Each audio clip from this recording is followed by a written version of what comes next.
Salut, j'espère que vous allez bien. Alors aujourd'hui, on continue dans la joie et l'annonce de bonnes nouvelles. Pour tous ceux qui ont suivi la dernière vidéo qu'on a publiée sur la chaîne, on a parlé principalement de le programme pilote pour la résidence permanente des aides de soins à domicile. Donc ce programme-là est très simple. C'est un programme qui est vraiment très simple, c'est le basique des basiques. Il n'y a absolument rien de compliqué dessus. Alors, si vous ne voulez absolument rien manquer cette fois-ci, si vous n'avez pas vu la dernière vidéo qu'on a publiée sur la chaîne, suivez celle-ci parce que ici on va encore détailler tout simplement les informations que vous avez absolument besoin pour suivre ce programme-là. Alors pour tous ceux qui rejoignent la chaîne, c'est pour la toute première fois, je suis Dexter et ici on parle principalement Immigration au Canada. On partage rien que des informations que vous-même aussi pouvez retrouver sur le site officiel du gouvernement du Canada, canada.ca. Alors, je tiens à préciser que les informations que nous partageons ici là sont à but informatif, rien que pour informer tous ceux-là qui sont membres de la communauté, pour que si vous avez des projets d'immigrer au niveau du Canada, rassurez-vous toujours d'aller vers des experts, des avocats en immigration certifiés, des consultants en immigration certifiés pour plus d'informations. Alors, je vais vous parler ici simplement du programme pilote qui a été lancé par le gouvernement du Canada, qui va prendre effet dès le 31 mars 2025. Alors, ce programme, c'est quoi? C'est un programme tout simplement qui encourage toute personne qui travaille dans le domaine des aides de soins à domicile de pouvoir postuler pour la résidence permanente. Et l'un des facteurs les plus intéressants dans ce programme, c'est le fait là que vous n'avez pas besoin d'expérience de travail. Vous comprenez? Vous n'avez pas besoin d'expérience de travail, mais vous avez besoin d'une offre d'emploi. Donc, il ne faudrait pas qu'on dise des choses, non. L'extraordinaire derrière ce programme, c'est le fait là que vous n'avez pas besoin d'expérience de travail, mais vous avez besoin d'une offre d'emploi à temps plein. Ça, c'est la première des choses que vous devez savoir concernant ce programme d'aide de soins à domicile. Deuxième des choses, c'est, je sais qu'il y a beaucoup de gens, vous savez, au Canada, ils ont les thèmes à eux concernant différentes professions. Donc, il faudrait qu'on essaie un peu d'aligner le thème là, peut-être avec ce qu'on a pour habitude de faire dans nos pays respectifs. Donc, quand il parle d'aide de soins à domicile ici, il parle principalement d'aide soignante ou de soignants préposés aux bénéficiaires. Les deux catégories là, d'aide soignant et préposés aux bénéficiaires. Donc, voilà les deux grosses catégories qui sont plus concernées par ce programme-là. Vous voyez un peu? Bien évidemment, on pourrait aussi ajouter à l'intérieur les infirmiers, autres qui font des soins à domicile. Mais les deux grosses catégories les plus concernées, c'est les aides soignantes et les préposés aux bénéficiaires principalement. Donc voilà ce que vous devez retenir pour ceux-là qui sont intéressés ou bien qui veulent participer à ce programme-là. La troisième des choses que je vais parler ici aussi, c'est le fait que dans ce programme, vous avez besoin pour le test de langue d'un niveau 4. Vous comprenez ce que cela signifie? Vous avez besoin juste d'un niveau 4. Pas besoin de faire trop. Juste un niveau 4, c'est tout. Vous savez très bien que pour les étudiants qui viennent étudier au niveau du Canada, dans des collèges, ils ont besoin du niveau 5 pour un test de langue en français ou en anglais. Pour ceux qui partent à l'université, ils ont besoin du niveau 7. Mais pour vous qui voulez faire la demande de résidence permanente via ce programme-là, on vous demande juste le niveau 4. Pourquoi est-ce que le gouvernement du Canada descend si bas, jusqu'à 4, pour des professionnels dans ce domaine-là? Parce qu'il y a un réel besoin. Et ils savent très bien que les personnes qui sont qualifiées dans ce type de domaine-là, ou bien dans cette profession-là, majoritairement, sont des personnes qui n'ont peut-être pas étudié assez, ou bien qui ne sont pas allées très loin dans les études.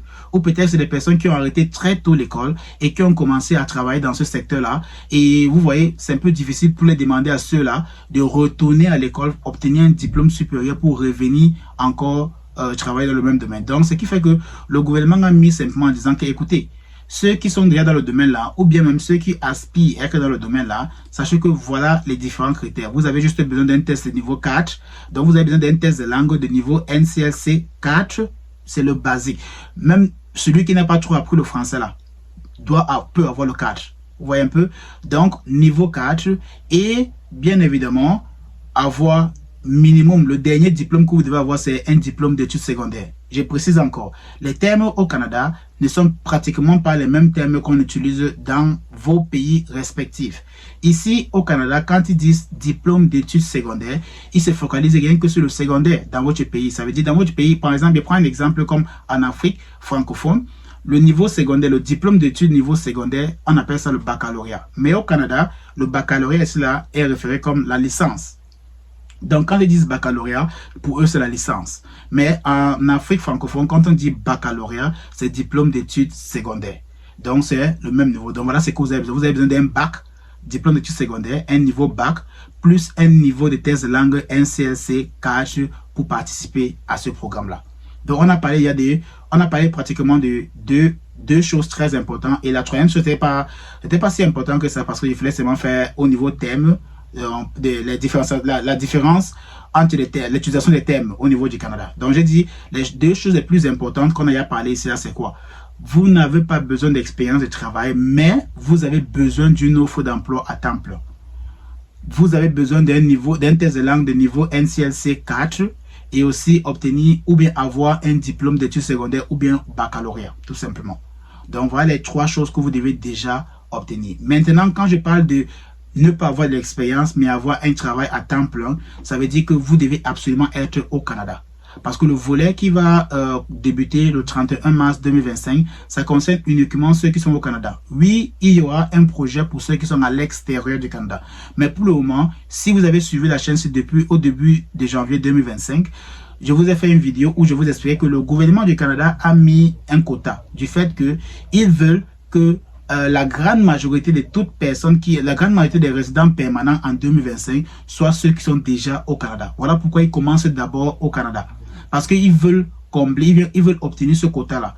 Que tous ceux-là qui vont obtenir la résidence permanente, ou bien la grande majorité de ceux-là qui vont obtenir la résidence permanente en 2025 seront ceux qui sont déjà au Canada. Voilà pourquoi tous les programmes qui commencent ou bien qui lancent, ils commencent d'abord avec ceux qui sont au Canada avant maintenant d'ouvrir cela pour ceux qui sont à l'extérieur du Canada. Donc pour ce projet-ci, ou bien pour ce programme pilote-ci, ça concerne uniquement ceux qui sont d'abord au Canada. Donc si tu es au Canada, que tu as une formation ou bien tu as un diplôme dans le domaine des aides de soins de santé à domicile, ou bien même tu as déjà travaillé au Canada, tu as une expérience de travail au Canada dans le domaine là. Bon, disons que tu es venu avec un permis de travail fermé en, je sais pas quoi, en 2024 ou en 2023, tu as travaillé dans le domaine là et maintenant ça arrive que ton contrat arrive à terme, mais ton employeur tout simplement ne veut plus renouveler ton contrat. Sache que tu peux participer à ce programme-ci, même si ton employeur ne renouvelle pas ton contrat. Pourquoi? Parce que c'est là où entre le quatrième point, très important, c'est que tu n'as pas besoin d'un EIMT pour faire ta demande sur ce programme-ci. Ça veut dire quoi? Ça veut dire, si tu es venu avec un contrat de travail, c'est-à-dire tu as un permis de travail fermé, ça veut dire, ce qui veut dire automatiquement que tu as un EIMT. Ton employeur a obtenu un EIMT favorable qui t'a donné cela, ou bien qui a fait un permis de travail fermé pour toi pour que tu puisses venir travailler au Canada. Si tu as fait 1 an ou 2 ans, ton contrat est terminé et que ton employeur ne veut plus renouveler cela, automatiquement pour rester au Canada et continuer à travailler, il faudrait que tu puisses avoir un autre contrat avec un autre EIMT. Donc, c'est un peu ça. Mais si ça arrive que tu n'as pas d'employeur, personne ne veut te sponsoriser pour que tu puisses rester au Canada et travailler, c'est pas grave. Ce que moi je conseille simplement, c'est si tu as toujours un peu de temps et que ton statut est toujours fiable, parce que tu dois faire ta demande avec un statut légal. Donc, si ton statut sera toujours fiable d'ici le 31 mars 2025, alors dès que le programme s'ouvre, fais ta demande rapidement. Si tu as eu à travailler dans le domaine là, dans aide soignante ou bien préposé aux bénéficiaires pour des personnes âgées dans des centres ou bien même en contrat privé, alors dès que le 31 mars arrive et que le programme est disponible, fais ta demande avant que ton statut devienne illégal. Vous voyez un peu? Comme ça, même s'il faut que tu rentres dans ton pays, tu as au moins fait ta demande de résidence permanente.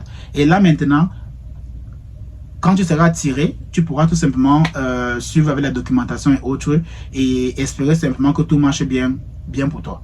Mais je précise encore, tout actuellement, si le programme qui va s'ouvrir d'ici le 31 mars 2025 concerne uniquement ceux qui sont déjà au Canada. La dernière chose que je voulais préciser, c'est quoi? C'est que pour tous ceux qui sont à l'extérieur du Canada, tout simplement, vous devez encore patienter. Quand ça sera disponible, quand ils vont mettre le programme pour ceux qui sont à l'extérieur du Canada, c'est qui est sûr, on pourra avoir l'information et on va communiquer cela avec vous. Mais avant de terminer, je tiens encore à remercier tous ceux-là qui ont déjà obtenu leur formation, qui nous ont fait confiance et qui ont obtenu leur formation sur les différentes procédures d'immigration au Canada, que cela soit permis de travail, permis d'études, résidence permanente, programme des candidats des provinces, visite exploratoire virtuelle. Merci encore de nous avoir fait confiance. Et pour ceux qui sont intéressés pour voir leur propre formation aussi sur les différentes procédures d'immigration au Canada, mise à jour bien évidemment, alors l'adresse email est dans la description. Vous pouvez nous écrire pour une formation spécifique dépendant de la procédure d'immigration que vous voulez suivre et on pourra tout simplement vous envoyer cela. Sinon, à bientôt, prochaine vidéo.